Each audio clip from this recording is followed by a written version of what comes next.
Baik, kembali dalam Buletin Awal ini seperti yang kami sampaikan di awal buletin tadi, yang mana penyampai berita TV3 Raymond Goh atau Muhammad Zaman Goh disahkan meninggal dunia pada pukul 10.40 pagi tadi di Hospital Asunta, dan solat jenazah dilaporkan akan diadakan di Masjid At-Taqwa TTDI selepas asar dan ke bumi di Tanah Perkuburan Islam Bukit Kiara. Dan kalau dilihat sebelum ini penyampai berita berkenaan Allahyarham Raymond Goh dilaporkan berada dalam keadaan kritikal selepas diserang angin ahmar beberapa hari dan beberapa minggu yang lalu.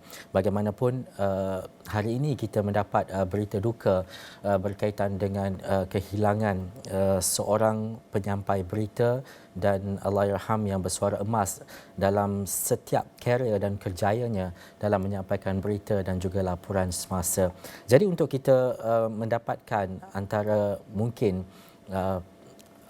pengalaman dan juga kenangan-kenangan bersama dengan Allahyarham, kita nak bersama dengan rakan baiknya Datuk Ras Adi Barazi yang kini berada di dalam talian. Assalamualaikum Datuk. Waalaikumsalam. Ya. Datuk, pertama sekali ini berita duka bukan sahaja kepada keluarga, rakan karib tetapi keseluruhan rakyat Malaysia yang mengenali, yang menontonnya sejak berdekad yang lalu. Bagaimana Datuk melihat kepada kehilangan Allahyarham pada hari ini?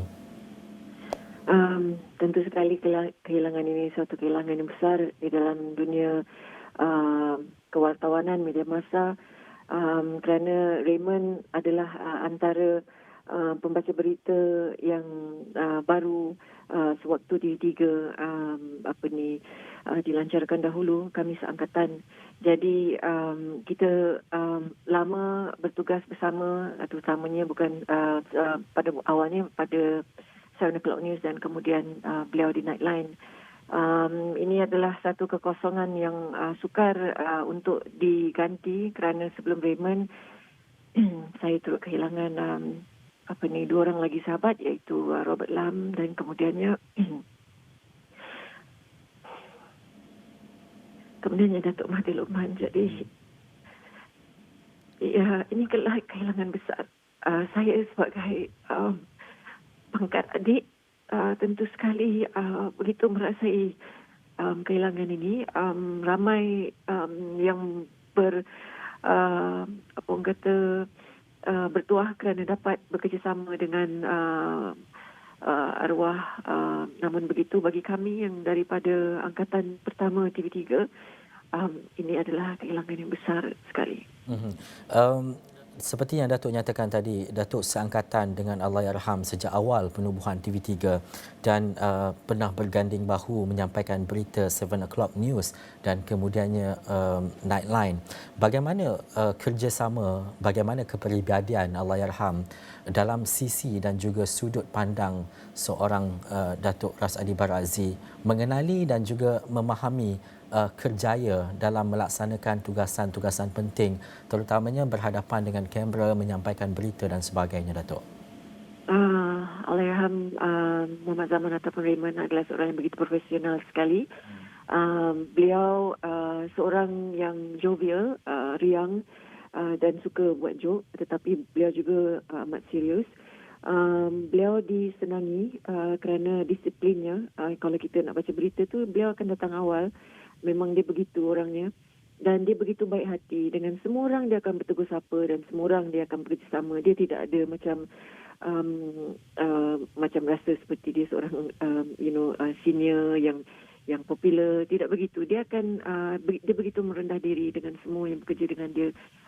Dan apabila di luar, kami selalu berganding bahu menjadi juruacara majlis untuk majlis-majlis korporat, dan kami juga membuat suara latar bersama. Jadi kita tidak kering-gusi pasal kita selalu joke.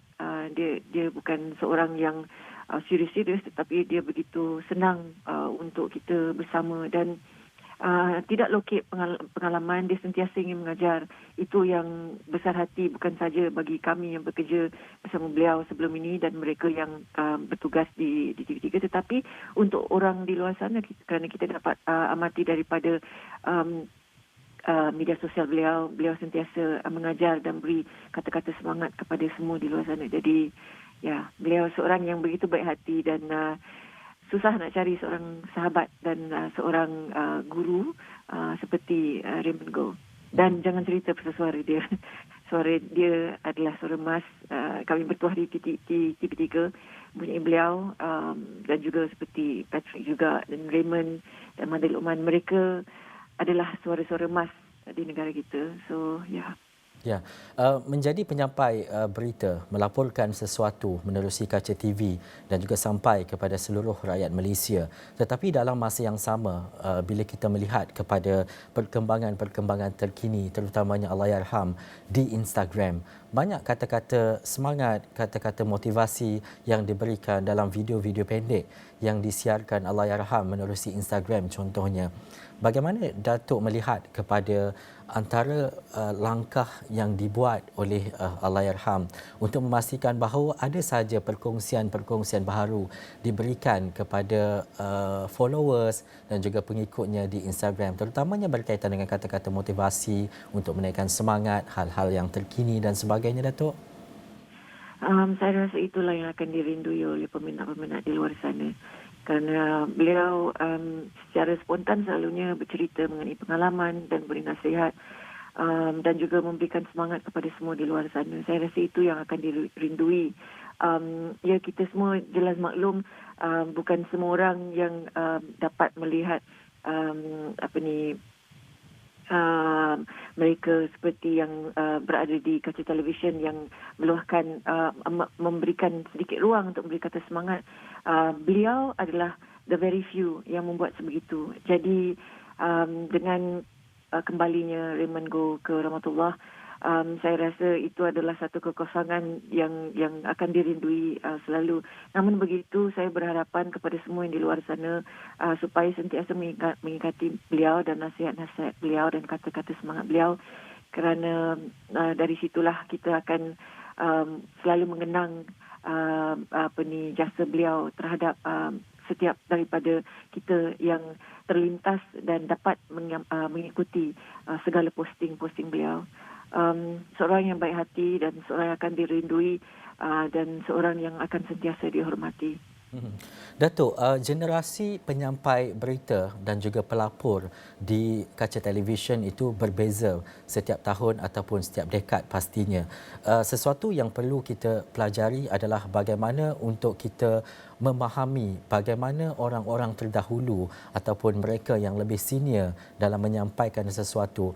Tetapi untuk generasi hari ini, apa yang mereka perlu belajar dan apa yang kami perlu belajar dari seorang penyampai berita yang sangat-sangat berkaliber seperti Allahyarham? Saya rasa yang paling penting adalah kita mesti sentiasa merendah diri dan sentiasa bersikap terbuka untuk mendengar nasihat dan juga komen daripada yang senior daripada kita. Dan saya yang paling penting juga adalah untuk kita sentiasa beradab, kerana di dalam media ini bukan sahaja tanggungjawab kita sebagai seorang pembaca berita ataupun penyampai ataupun wartawan siaran amatlah penting. Kita selaku penglipur lara. Jadi yang paling penting adalah untuk kita sentiasa belajar dan sentiasa mengamati yang senior daripada kita. Dan dari yang dulu-dulu, batch yang dulu beda dengan batch sekarang, kerana sekarang kita mempunyai internet, kita mempunyai akses yang mudah.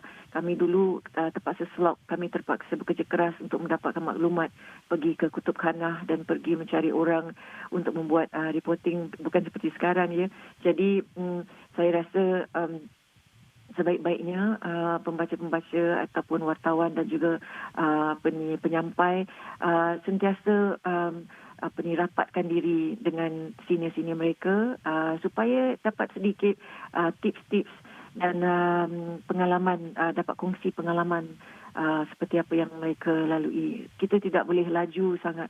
Kita mesti menghargai orang-orang yang terdahulu daripada kita, yang senior daripada kita. Itulah yang paling penting apabila kita bekerja ini.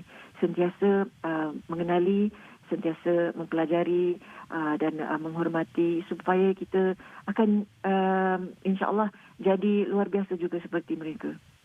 Datuk, akhir sekali Datuk, apa yang berlaku selepas ini adalah perkara-perkara yang dirindui, kenangan dan juga antara momen-momen penting terutamanya seperti Datuk sendiri bersama dengan Allahyarham dan sebagainya. Tetapi untuk Datuk secara peribadi, apa antara momen dan juga kerinduan yang mungkin sentiasa terpahat dalam diri Datuk bersama dengan Allahyarham? Saya masih ingat lagi sewaktu saya baca berita Nightline dengan beliau. Kami memang serius lah, tetapi kami berdua ni kalau tengah baca berita orang tidak boleh bagi kami gelak. Kalau macam ada orang dalam studio yang buat lawak ke apa benda, kami sukar sekali untuk buat a serious face lepas itu. Jadi setiap kali kalau perkara ini berlaku, kami akan macam pandang satu sama lain dan kami akan pegang meja dan kami akan cuba buat muka straight, muka serius. Dan kebarangkalian yang kami tidak boleh membaca seterusnya ada a few times. So kami terpaksa sign kepada producer supaya seorang yang lain baca berita itu kerana lagi seorang tu dah tak tahan pasal nak ketawa. So itu antara perkara yang saya tak boleh lupa pasal kita selalu support each other kan. Kalau kita tengok seorang tu macam dalam keadaan yang sukar nak kawal keadaan, kami akan cuba banter. Dengan Raymond dan sini-sini yang sebelum ini kami banyak banter. Kami banyak kita baca berita bukan serius mengikut skrip dan autocue saja, tetapi kami akan pandang satu sama lain dan tersenyum dan kami akan cuba bercakap supaya keadaan itu tidak terlalu serius. Dan kami dapat mengawal situasi ataupun keadaan di lokasi begitu. Jadi yang saya tak dapat lupa itu antaranya, tetapi adalah beliau adalah seorang yang baik hati. Seorang abang yang baik hati, seorang yang sering berseloroh dan seorang yang dia akan tahulah kalau kita macam rasa macam kita ni tertekan ke apa, dia akan pandang, dia kata it's okay man, it's okay, it's okay, it's okay deep, let's go deep, it's okay, itu yang Itu antara kenangan yang pastinya sentiasa terpahat. Dan apapun, terima kasih Datuk Razadi Barazzi, itu antara rakan baik Allahyarham, dan apapun untuk Allahyarham Raymond Goh, Al-Fatihah.